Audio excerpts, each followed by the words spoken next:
Those who want a compact luxury crossover have a plethora of options. There are some people who really care about the prestige of the brand, but for those who don't, that's where the Acura RDX comes into play. A luxury crossover that provides the luxury and comfort that you want for a much lower price tag compared to the German competition. So let's go ahead and check out this 2017 Acura RDX and see how it competes in the compact luxury crossover class.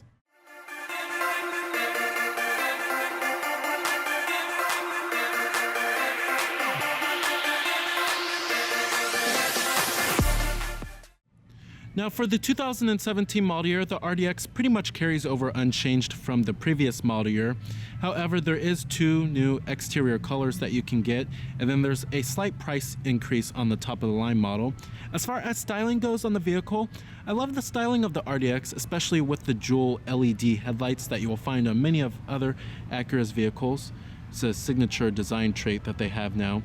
They do look fairly good, and then you also do have this beak on the front end. However, it's been toned down from previous years. Now the Acura RDX has been in this generation since the 2013 model year, and it had a pretty big refresh in the 2016 model year, which included the new LED headlights and refreshed exterior and interior styling, as well as updated features. You also do have these 18-inch alloy wheels as well, which do look fairly conservative. Overall, it's certainly not a bad looking compact luxury crossover. It certainly has some elegance to it. And the RDX is also very related to the Honda CR-V, but I think the RDX looks much better than the CR-V. Now here goes the key fob design for the vehicle. Pretty good looking key fob. You have your remote keyless entry, your lock, unlock to release your tailgate, and then your panic button. Now it is a burgundy exterior color, and you also do have smart key access on the driver's door as well as the front passenger door.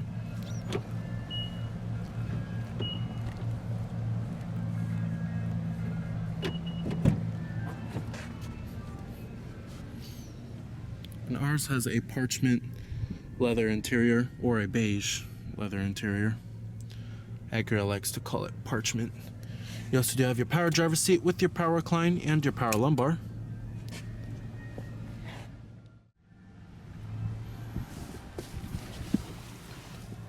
Alright, now the RDX's step in height is fairly low, which is expected for a compact crossover. And then you're greeted with a pretty luxurious and opulent interior. And I think Acura and Honda did a pretty good job differentiating the RDX and the CR-V from each other, which they're very related to each other mechanically. But overall, this is certainly not a bad looking interior. It's pretty luxurious and it's pretty competitive with the rest of the class of compact luxury crossovers. Now you do have push button ignition. Just put your foot on the brake and hit the button to start.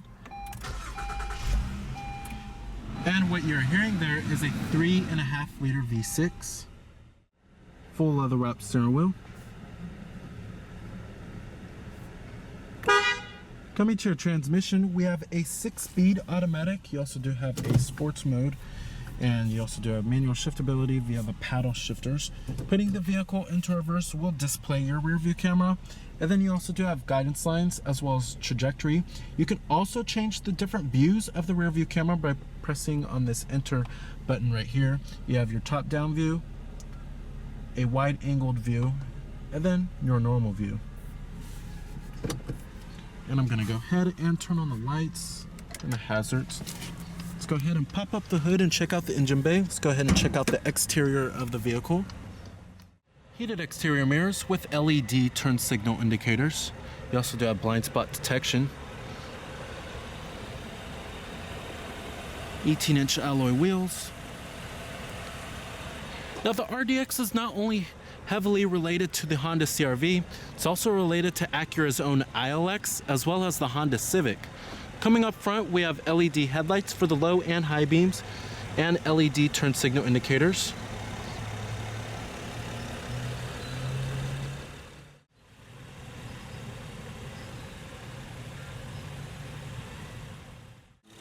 Now powering the RDX, we have the very familiar 3.5 liter V6 from Honda. that produces 279 horsepower at 6,200 RPM and 252 pound-feet of torque at 4,900 RPM, with EPA estimates for our all-wheel drive model being 19 in the city and 28 on the highway. Now, if you do go for the front-wheel drive model, you're looking at 20 in the city and 29 on the highway. And it also provides a decent amount of power with decent fuel efficiency, but it does run on premium unleaded fuel. Now, on the RDX, there's a couple of packages that you could choose from. Some of them include the advanced package as well as the technology package. As far as competitors go for the vehicle, you have the vehicles in the compact luxury crossover class. This includes the likes of the Mercedes-Benz GLC, Audi Q5, as well as the BMW X3.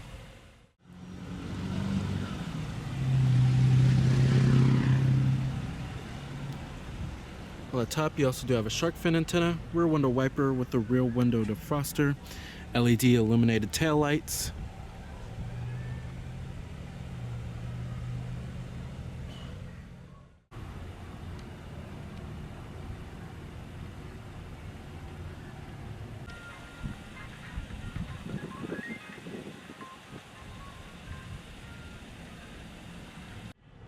total vehicle price for our particular model is $41,390. All of your basic powered features: power windows, power door locks, power mirrors, chrome interior door handles, and memory seat settings for 2 people. Build quality and materials are quite impressive inside of the RDX here. You will find nice soft touch materials pretty much throughout the whole entire vehicle, including the armrest, the mid and upper door panels, and then the dashboard is this nice softly padded material as well. The center console is nice and softly padded and stitched too. Build quality is excellent, no panel gaps or anything of that nature. This interior is certainly on par with the rest of its competitors in terms of its opulence and its build quality and materials too. Coming to the steering design, I'm not a huge fan of the steering design. I really think it's getting a little dated here. It just reminds me of Honda way too much. Like, it reminds me of the old Hondas, like back from the late 2000s. But coming right here, we do have your steering wheel mounted audio controls, Bluetooth phone controls, and your voice recognition. And then right here, you will find your cruise control. And then these controls down here control your little information center, which I'll get to in just a minute. Down here, we also do have a little storage cubby. And then you will find your USB port, your auxiliary input, and a 12-volt power outlet down here. And then also has a sliding lid, which is pretty nice. You also do have dual cup holders, heated seats for the driver and the front passenger. They are 2-staged. Center console has a decent amount of space, and then you will find another 12-volt power outlet and then a sliding tray too.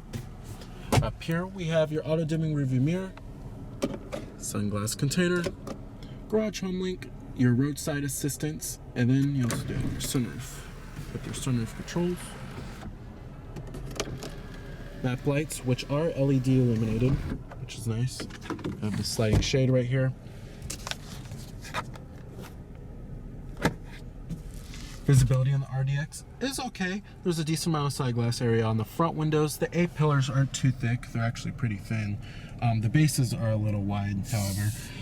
Coming to the windshield, it's pretty easy to see out of the windshield. When you get to rearward visibility, thank God a rear view camera does come standard.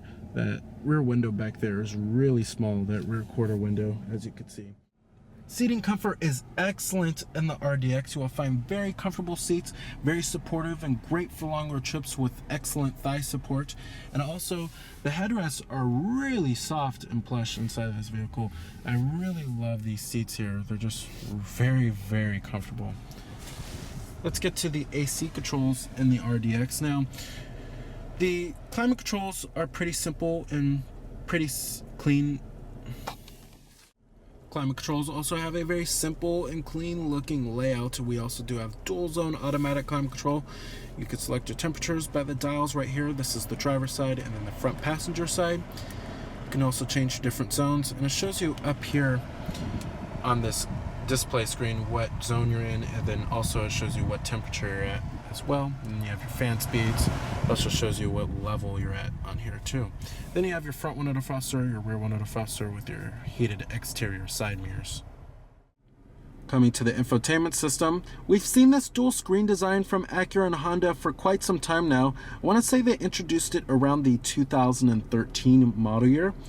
Now basically you have these two screens, and this screen right here is a touchscreen, and then it's basically shows you all of your audio sources and then your climate functions too. Up here is all of your other vehicle stuff, and then it shows your navigation system, and then this is controlled by these buttons, and then this dial right here, just this screen.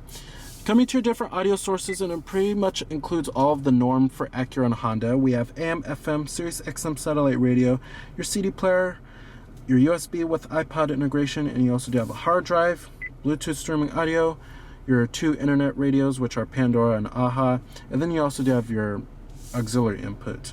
But I really love this touchscreen because it's very responsive and lightning quick and very intuitive.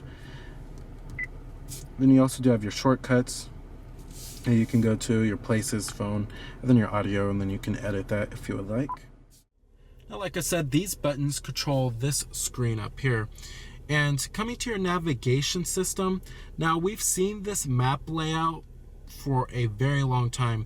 It's been on Honda and Acura's vehicles since around 2003. There's also not a huge difference between Honda and Acura's navigation systems. They pretty much have the same navigation system. Now, the map quality is okay, but it's a little scrunched, I have to say. Now, you do have live traffic and all that. And compared to some of its competitors like Mercedes and BMW, their navigation systems look a lot more modern. They have 3D rendering of buildings and all that good stuff. This is pretty much just a navigation system. It does what it needs to do with minimal fuss. Coming to your phone, you can hook up your Bluetooth phone and all of that good stuff, and then have your call history, have a speed dial, have all of your contacts stored on here, which is nice. You also do have your info right here, which shows you your trip computer, voice info, traffic incidents, and then your calendar, clock, and wallpaper. And it also shows you what audio source is playing up here too, if you don't want to look at this little screen right here. There's also many different settings that you could change for the vehicle, including the Navi settings, phone settings, audio, vehicle and camera settings, system settings. Let's go to vehicle settings. You have your blind spot info, and your blind spot detection is also located right here. Then you have your memory position link, door unlock mode, interior light dimming time, lots of different settings that you could choose from here. Camera settings are located right here. You have your rear camera and then your cross traffic monitor. Navi settings, which include your address book, PIN number, category history. Phone settings, your Bluetooth device list, your text and email, ringtone, if you want it on your mobile phone. You can use a contact photo if you would like to. Info settings, which shows your Acura Link message, if you want the notice on or off. Your Acura Link subscription status too. So as you can see, there's many different settings that you could change on the vehicle here. Coming to the gauges in the instrument cluster, very traditional looking layout here. However, the font is a little small in my opinion. I wish it was just a little bit bigger. On the left, we have your coolant temperature, your tachometer. On the right, you have your speedometer and then your fuel gauge. Coming in the center, like I said, it's controlled by these buttons right here, and it shows you various amounts of vehicle information, such as your exterior temperature readout, your odometer, oil life percentage, tire pressure monitoring, your average speed, your elapsed time, fuel range, average fuel economy, all that good stuff. This is where you will find your power tailgate, your traction control off button, and then you also do have a manually tilting and telescoping steering wheel with a pretty good range of adjustment, I have to say. Let's also go ahead and test out the voice recognition. The voice prompt can be interrupted at any time by pressing the talk button again and saying a command immediately. Voice help. Press the talk button to select a command list. The voice prompt can be interrupted. After the beep, say, Useful commands. Press the talk button to say a useful command. After the beep, say Cancel. press the talk button to select a command list. The voice Overall, the voice recognition does work fairly well on the RDX. Now, of course, there's many high-end safety technologies that you can get on the RDX, including adaptive cruise control, as well as lane departure warning. As far as the way the vehicle drives, this is a very relaxed, compact luxury crossover. Despite the 3.5-liter V6, this is not the sports car of the group here. It provides a very smooth and comfortable ride quality that's very quiet and very comfortable for day-to-day driving. The fuel efficiency is also not too shabby either, with 19 in the city and 28 on the highway with our all-wheel drive model. Now, the steering and the handling, while it's not precise or sporty, it certainly does offer a decent amount of driver feedback. You can feel for where this vehicle is trying to go, and it does not feel numb or anything of that nature. However, if you are looking for a compact luxury crossover that's fun to drive, I suggest checking out the Audi Q5. However, for most consumers, the Acura RDX should drive just fine. The 6-speed automatic transmission also shifts pretty smoothly too. And the 3.5-liter V6 and the 6-speed automatic work very well together. It's a very responsive pair. All right, and let's go ahead and shut it down. Let's go ahead and check out the rest of the vehicle. Build quality and materials do follow through in the rear.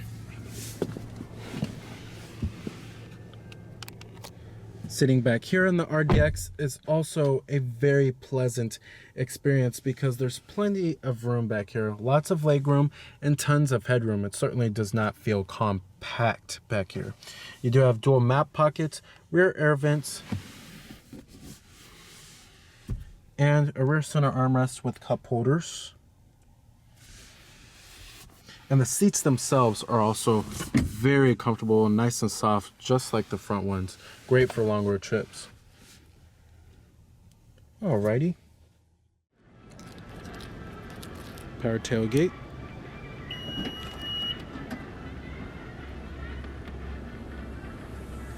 Now, perhaps the most appealing aspect about the RDX is probably its cargo space, which is certainly at the top of the class. And the rear seats do fold down just by pulling on these levers right here. It's a very simple and easy mechanism. And they do fold down. 60-40 split, as you can see.